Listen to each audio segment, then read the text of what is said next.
Pour la configuration, nous allons dans le menu en mode piscinier. Pour configurer le brome, il faut se rendre dans le menu traitement d'eau. Dans le menu traitement d'eau, on retrouve le menu désinfectant.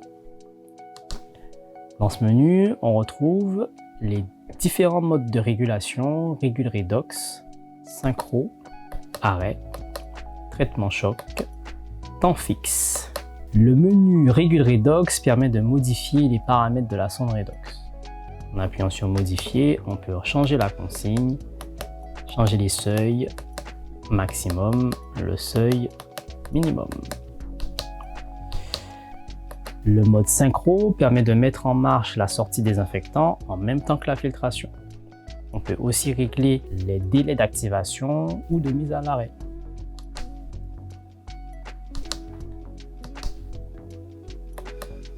Là, on règle le délai on. Et là, on peut régler le délai off. Le mode arrêt pour arrêter l'injection. Ce mode est souvent utilisé pendant l'hivernage.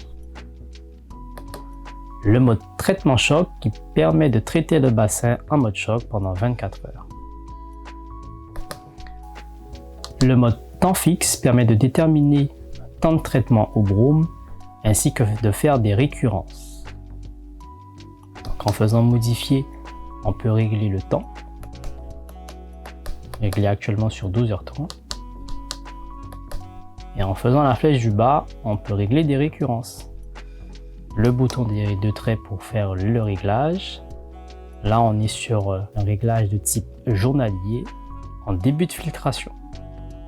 On peut changer ce paramètre en faisant flèche gauche ou flèche droite. Passer de journalier à hebdomadaire, bi-hebdomadaire, mensuel, bimensuel, horaire, multi-horaire, unique. On appuie sur C pour revenir sur l'écran précédent. Dans le menu traitement d'eau du brome, on retrouve le traitement avancé.